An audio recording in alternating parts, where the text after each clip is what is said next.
The next guests that we have are people who are by far the most recognizable faces on social media. Social media is a lot of song and dance.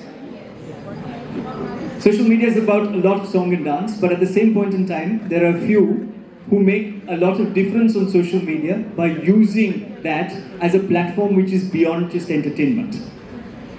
These two people, and the thing that I love most about them, apart from their many accomplishments, which I'm sure you already know about, like they have been in the Forbes 30 under 30 list, they are national award winners for content creation, and a bunch of other things.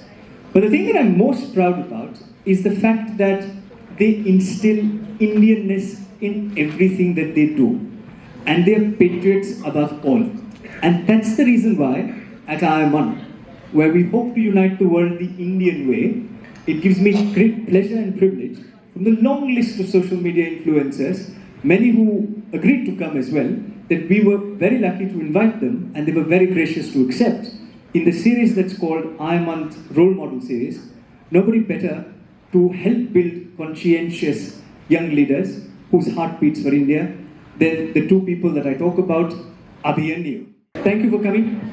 Thank you for having us. Thank you for having us. And I must ask you at the very outset, how does it feel to be back to school? It feels amazing because I was just talking to her that when I was in college, I wanted to be in Jai Hind College. Okay? Because Jai Hind College is next to the station and I thought traveling to Jai Hind College would be amazing. But I couldn't get into Jai Hind College. But whenever there used to be some sort of an event, it used to be exactly over here in YB Chauhan. So coming over here, it feels like time travel. I'm going back in 10-15 years and that energy is also coming back. And just when we entered, because there are so many young people over here, so many young minds, I'm feeding off their energy. So I love it. Super. You know, Abhi and you, and I refer to you as your screen names if that's okay, and if I may. Yes, perfect. You know, today you are preeminent and very recognizable faces. But in the context of your journey, because when you started out, I'm sure there would be many an adversity, there would be many difficulties.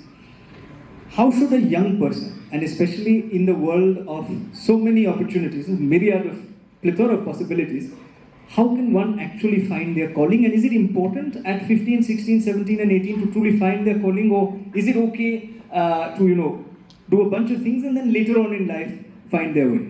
So, let me answer. I qualified as a CA. I don't call myself CA Niyati, but I have qualified as a CA. And we had this event organized by the CA Institute where they were introducing different career opportunities for CAs. So it was in Rangasharda in Bandra, and different professionals were coming and saying ki, okay, if you work in the hotel industry, if you work at a hotel and you work in the their accounting side, then this is the sort of work you'll do. If you work in a pharmaceutical company, this is the sort of thing you'll do. And then one person came, and then that speaker asked, he was randomly calling people from the audience and asking them, what do you want to do? And everybody was like, investment banking, investment banking, investment banking. And I was like, please don't pick me, please don't pick me. And he picked me. And I said, I don't know what I want to do. So he was like, you cannot be like this. You have to know what you're doing.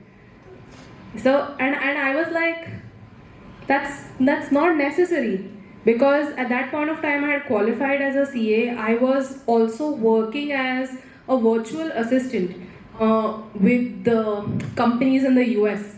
Okay, so there are a lot of authors when they publish books, so they need help marketing their books. So I was working with a company that did that work. So I was doing that work. I was blogging as a book blogger. I was writing short fictional pieces and stuff like that, and there I was in an auditorium completely reduced to nothing by a man who thought knowing that I want to do investment banking or knowing that this is what I should do means that I'm a sorted person. Probably 9 on 10 those people wanted to do investment banking because it has a fat paycheck. Alright, but let me tell you, investment banking also means that you will work pretty much 18 hours a day, especially in crunch times. And I know this because my father also worked in that same field, and when he had investment banking, he used to come home very late. So there were a few years where he has spent a lot of time in office. So those are the sort of trade-offs you make. So I have never understood why our system forces children to make choices and decisions on what they want to do so early in life. It's absolutely not necessary to know what you want to do. And how will you know what you want to do? How will you know before you even try? Like before you experiment, you try, you volunteer, how will you know whether you're right for that field or you're not right for the field? You'll only learn once you try. So it's absolutely okay. I mean, I qualified as a CA, I worked in a startup for 6 months, I quit in 6 months, and I worked as a content writer. I hustled to figure out what I enjoyed doing. We got married, and then I started helping him with content. So it's been a journey with a lot of ups and downs, and I keep discovering newer things about myself that I didn't know because I'm saying yes to opportunities. So it's totally okay to not know what you want to do. It's totally okay to decide you want to do something and then realize that I am not cut out for this. Take a step back and choose a different field. It's okay. It's absolutely okay. You don't have to take pressure. Your life does not get decided just by, this is what I have done, this is what I have done, this is what my qualification is. Treat your degree as a backup, not the only thing you have to do in life, in case you reach that point where you're not happy with your life.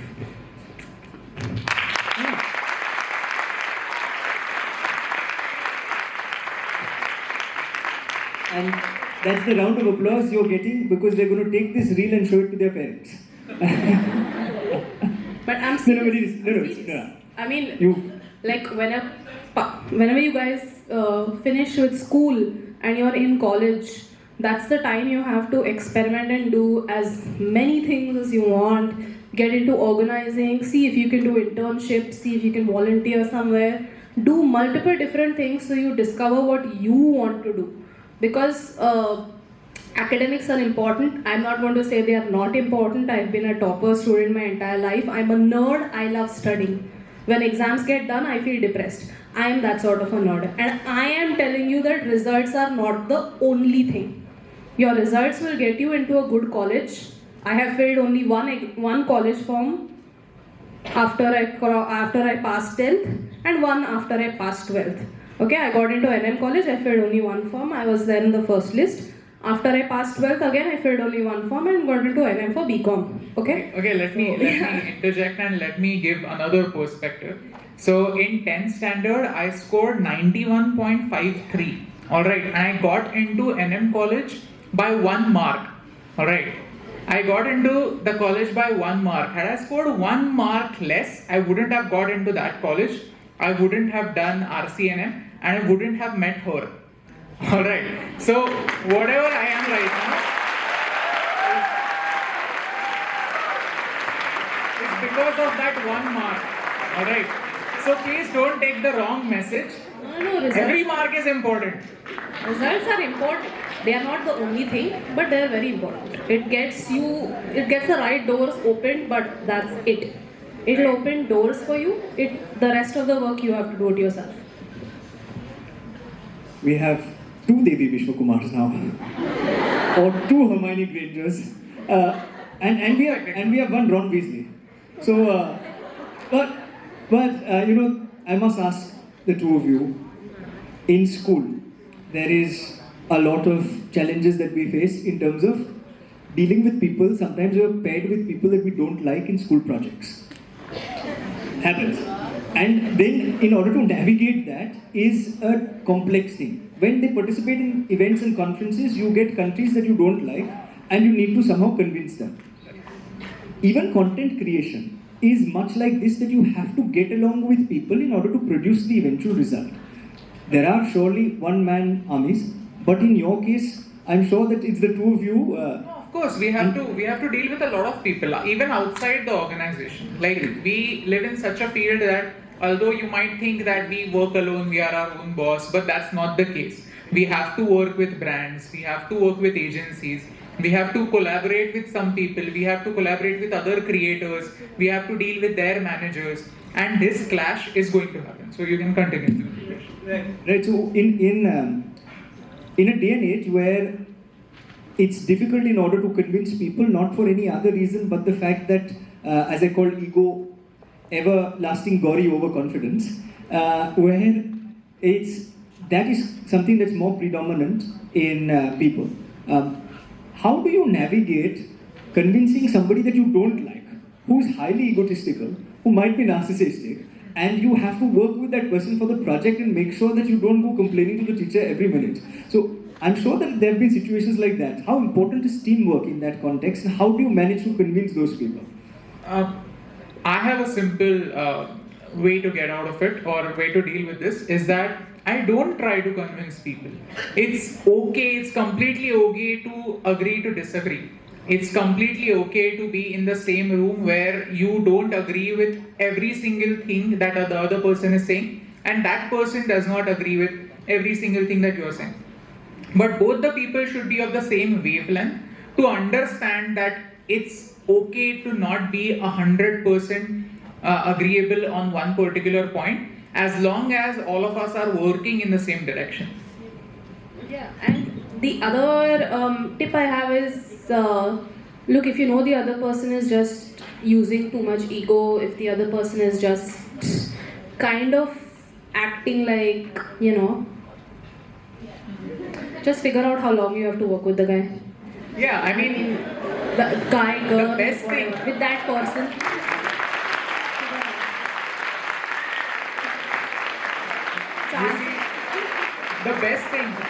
The best thing about schools and colleges is that there is going to be these many people that you are going to stay friends with for the rest of your life. Yeah. Okay, the rest of the people are going to come and go.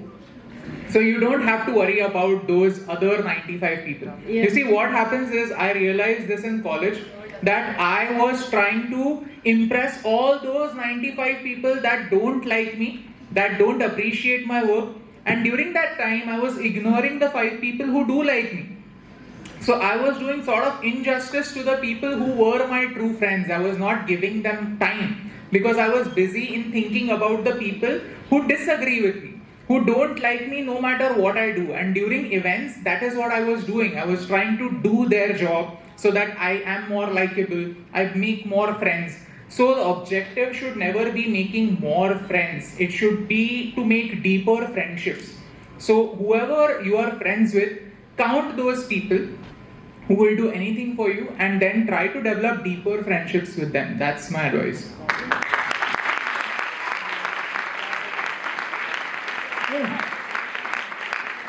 Now I know why the two of you are so affable. You are very easygoing and you give answers that make a lot of sense. Unless you mess with us, in which case...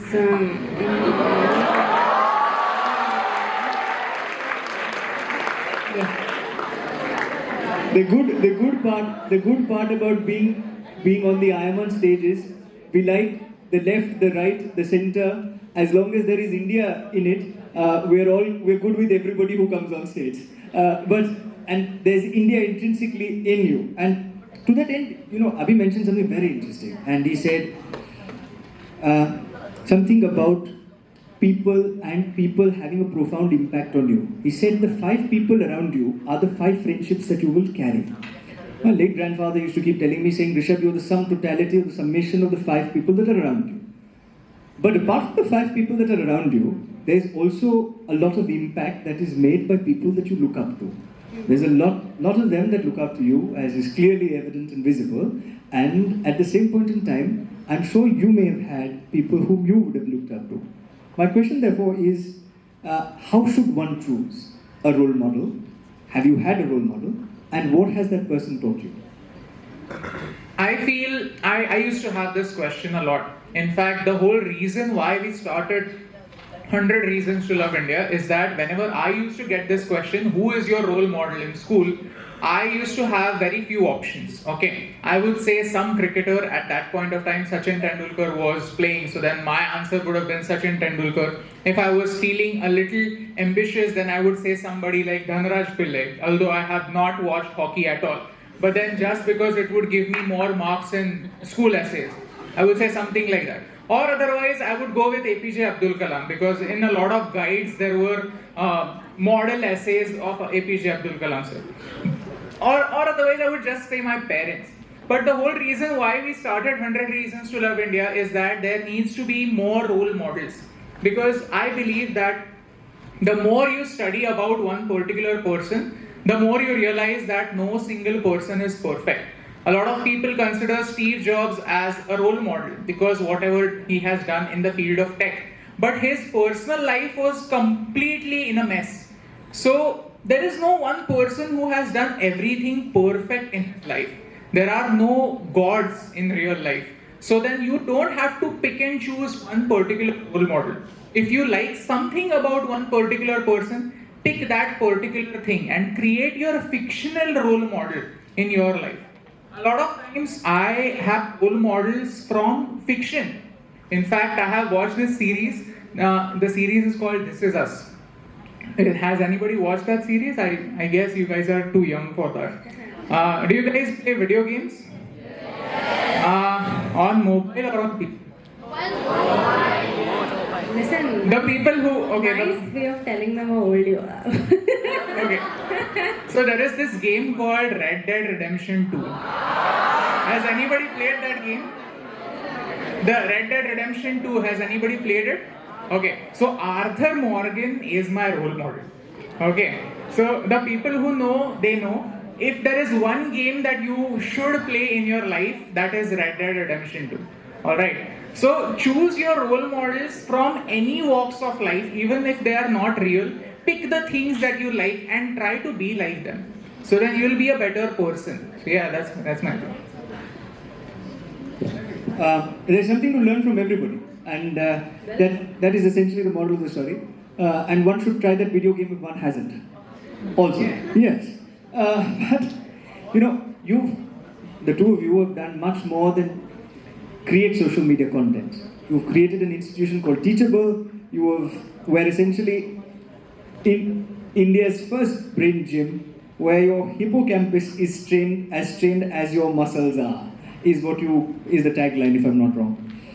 You have dabbled into fields which conventionally were something that many of us, when we were growing up, were told saying stay away from content creation, stay away from these fields because this is not something that can be a viable future.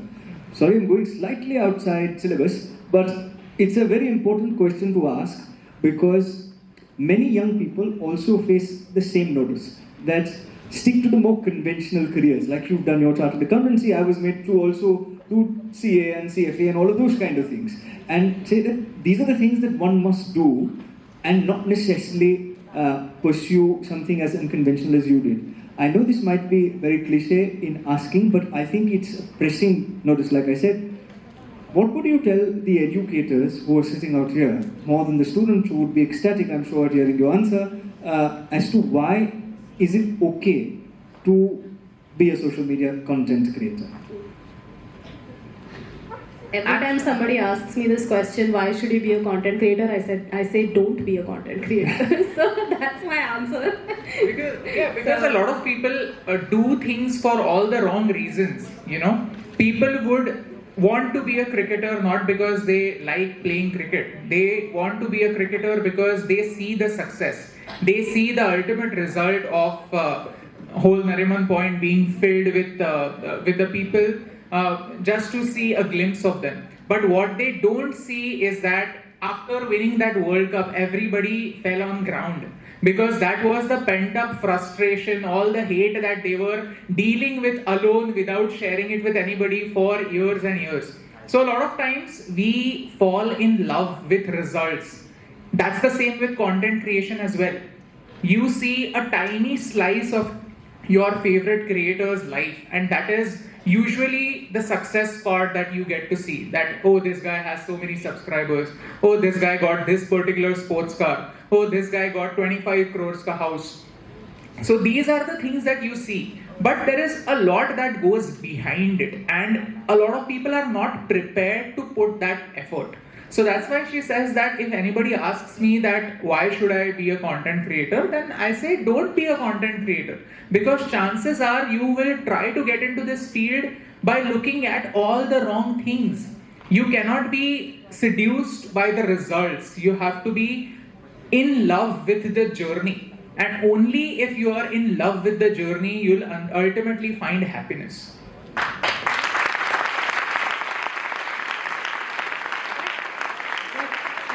do have something to say about careers. I understand whenever parents or anybody else says that they want you to get into, say, engineering, medical, CA, lawyer. I think these are the 4 ones that are always thrown on everybody. But in today's life, there are a lot of other professions that have opened up as well. I do not think it is natural that 25 lakh students sit for NEET. It is not possible. Presumably 20 lakh out of those have no idea what they want to do. That's why they are doing it. It is not possible that 25 lakh people are they feel so much that they want to change a person's life, because medicine as a profession is very demanding. You can't do it unless you have absolute love for doing it. It's a very tough profession. So that's what I'm saying. The problem here is that people don't know that there are a lot of different opportunities that are there. For example, you don't have to do content creation to still be associated in the field.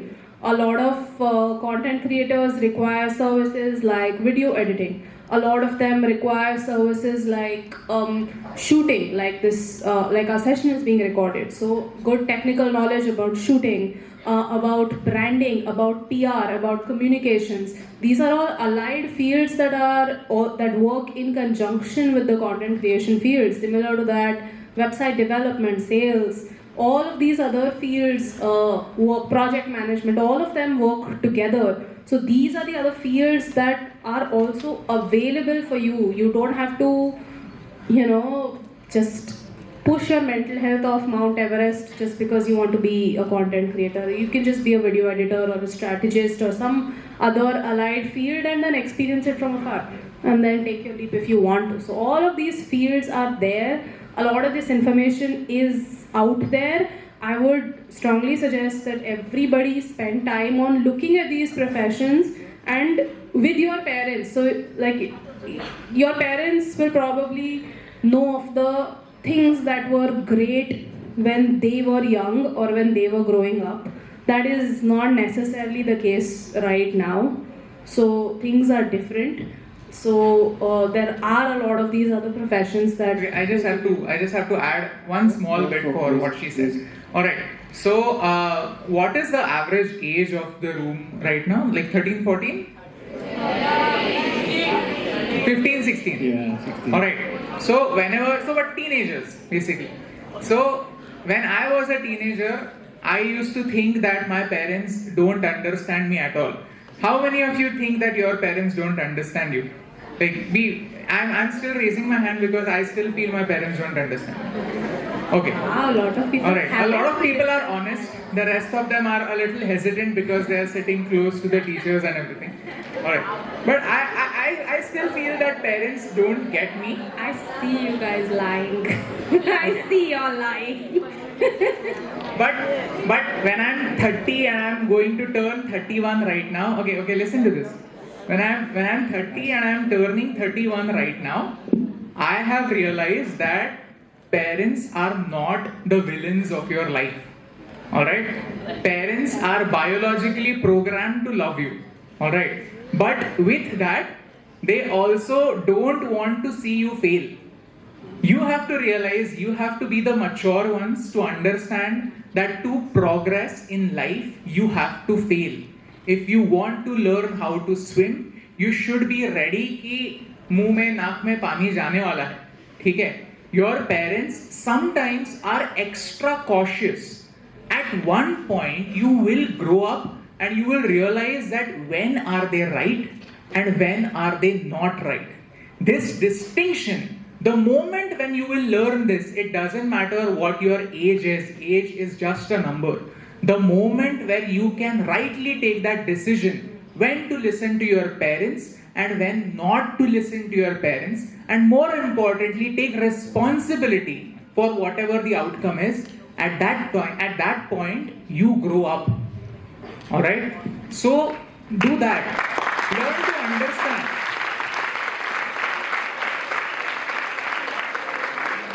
Thank you for that, and thank you for elucidating very articulately in terms of the different options. And I'm glad that you mentioned it. There's a whole ecosystem around social media, and that's exactly, many of the things that you touched upon are so very important to explain, both to the educators and to some of the students, that there are a plethora of opportunities available here as well. But let me touch upon another subject, and the two of you are dressed immaculately in Indian, which is why, and what I spoke about in terms of the organization trying to spread the idea of India. When we call people to come to I.I.M.U.N, there are two ideas of India that get discussed. An idea of India which some in the left believe and some in the right believe. The idea of India, according to people who speak most passionately about India, that is Bharat, on social media, is something that I would be very interested in knowing, saying what is your idea of the India that is Bharat? And I'm fully mindful of the fact that, before you answer that, fully mindful that it's only growing Fizi-Paris tendencies across the world and in India, where we've got, as I was talking to the last speaker, larger and larger rooms of echo chambers, and very few people who believe in a more unified India. So, in that context also, what is your idea of India that is Bharat? Bharat is what we make of it. It's as simple as that. That right now, it doesn't matter that what came before. We cannot change it. We cannot recover it. We can't do anything about it. Right now, we are at such a point that if each individual does their job right, then we can do something. We can make our mark. There is a long way to go. It's not a magic pill that we will swallow and from next year we will start seeing any sort of a difference. But we believe in individual action. Just the way I.I.M.U.N talks about small things that make a difference, like planting trees, educating people, feeding people. These are the actionable goals that you guys talk about, right? So if these small things add up and they make a difference, then I feel each individual action too makes a difference. So I feel Bharat is what we make of it. It doesn't matter what the left thinks of it. It doesn't matter what the right thinks of it. Because our ideas, our ideologies are not fixed. They are always changing. Just the way we can borrow some ideas from our different role models. We can borrow some ideas from everybody. The idea is not to be closed off. If we are closed off, then those people are not suffering. We are suffering. So the people who are closed off, they create echo chambers for themselves. And that is going to happen. And I mean, it's actually, if you look at, okay, he gave you a very modern, contemporary answer about that. I'll give you a slightly more traditional answer. If you look at the history of a lot of different countries, there are very few countries that can that claim to have the sort of history that we have. We are, this country is one of the oldest, actually it's not one of, it is the oldest surviving civilization to date. No other country, if you look at, you can just compare India to Greece, for example, which had the Greek civilization, which was, you may know all the names of Greek gods, you may not know all the names of Indian gods, but that was one of the... But that's perhaps more to do with Percy Jackson and less to do with everything else. I mean, however, in pop culture, it's very... Yes, no, I play a game called Hades, which talks about Greek culture, and it's a great game, but I don't have a similar game for India, so I know all the names as well. But I'm just saying that this country that you are a part of is the oldest surviving civilization that still retains as much of its essence that was originally founded in this country. The same thought processes that our ancestors lived with though muddied, still exist in this country. The concept of echo chambers did not exist in ancient Bharat. I learned this when we went to Karnataka, and we spoke to a Yakshagan teacher. Yakshagan is a folk dance. If anybody is from Karnataka, they will know. If they are from coastal Karnataka, Yakshagan is extremely popular, and every year in villages, people go and watch those shows. So in Yakshagan, you have characters play out a story, but the point of the folk art, the folk theatre, is to have conversations. So that person told me that this is, of course, these folk arts are also quite old within themselves, but he said over there in Yakshagan, the actors can ask, like for example, they can have a structure where Ravan will come and have a discussion with Ram about what is happening. Ram can ask Ravan, why did you do this? Or cross questioning. I don't mean to say that that's what actually happened in Ramayana, but the very fact that this sort of an open conversation is appreciated or has always been appreciated, right? So the echo chambers are a very modern creation by people who want to put the country into boxes. The essence of the country cannot be boxed. If you go beyond the confines of these big cities, you go to villages, you go to places that have a lot of ancient power. If any of you happen to go to Tamil Nadu and go to Mahabalipuram and see the Shore Temple and see it's a marvel. You see the temples over there and you see how well they're maintained. That is the essence of the country. The essence of the country has, and if you actually look up the way we used to do education, if you go to Kerala and go to a place called Thrissur and visit an Ayurveda museum and then talk to the people there on how things were founded, what is the original line of thought, that thought still continues today. So I tell you this as a person who has traveled the world also. The essence of this country that was there earlier still continues. It is the oldest surviving civilization. What we lack is ownership and pride. We lack ownership and pride. We will not feel like this country or the essence is our own. We will go out and point out the 30,000 problems, but we will not realize that they are our problems.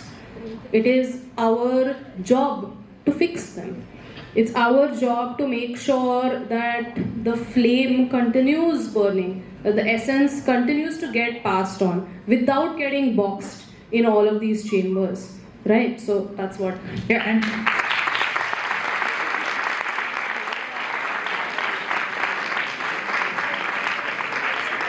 I just want to add one small thing to what she said, and it is less about what is India and it is more about what is being an Indian. You don't have a choice. You are an Indian. At the most, what you can do is 10 years down the line, you can move to the US, you can live over there for 5 years, you can change your citizenship. But that's it. Your citizenship does not define who you are. Even if you become a citizen of another country, even if you marry over there, you have children over there, those children are born over there. But the people around you will always look at you through a lens. They will not remove your identity from how you look. So the only option that you have is whether you accept who you are or whether you live in denial. If you accept that you are an Indian and it comes with a lot of positives and a lot of negatives, then you take one step forward to thinking about whether it is what are the things that need to be solved, what are the things that cannot be solved, what are the things that are good, what are the things that are bad, but you move one step ahead. There is, like, when I was in college, I used to watch this series called Game of Thrones. I can't recommend it to you because you guys are too young for it. But there was a character in it called Tyrion Lannister. So Tyrion Lannister said that whatever your strengths are, whatever your weaknesses are, accept them and they become your armor. So once you accept who you are, once you accept your identity, it becomes your armor. You stop running away from it. And that's what makes an Indian. Alright? Yeah.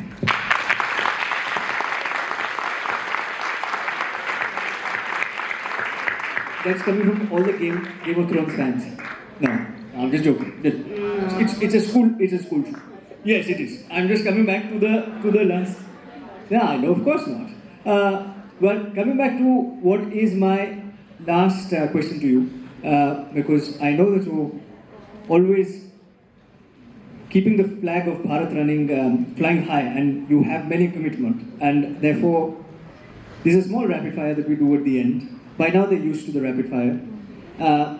I will ask you a word, and if you'd be kind enough, I'll give you a word, and if you'd be kind enough in order to tell me what's the first thought or word that comes to your mind when I say it. Who's playing this game? Both, whoever. Okay.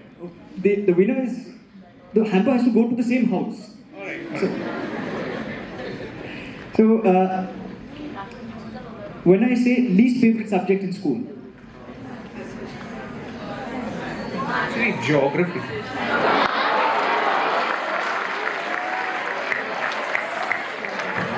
Maybe languages. maybe languages. Who won this round? Geography or languages? We have to give popular answers. No. Geography is so much fun. No. I never liked it in school. Doesn't mean it's a bad subject. I didn't like it in school. Geography is fun, yeah. Right, no guys. When I say short form content or long form content, what would you prefer? Long form content. Long form content. Yeah, if you guys watch too much short form content, it will fracture your brain and focus. So please don't doom scroll. Please don't do it. There's enough evidence that's coming up that it's not good for your brain. It puts you on a constant, in a That's why rapid. But I'm giving them It's really fine. A book that you would recommend to everybody to read? Harry Potter. Beautiful. Harry Gryffindor? Potter. Huh? Gryffindor? No, she is a Harry Potter fan. I'm a Harry Potter fan. I'm just saying it to get brownie points. Ah, sir. I'm just a married man.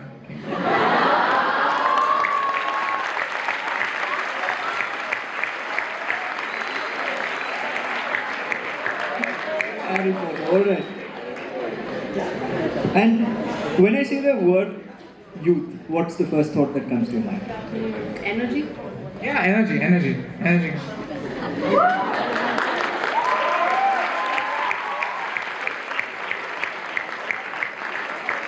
And sorry, please. I feel whenever we think about youth, as I said, it's not a number, alright? I have seen people who are 60 and they have more energy than I do, alright? So as long as you keep that energy alive and as long as you don't give up on life, you are young. So it's not a number, alright? So you can be youthful even at 70, 75, you can be youthful till you die.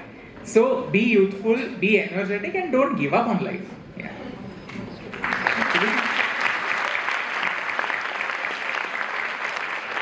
And the last one is your first in-person conversation with us, and therefore I'm very grateful that you took the time, like I keep repeating. But when I say the word I.I.M.U.N, what's the first thought that you get? India's international movement to United Nations. Leaders of tomorrow.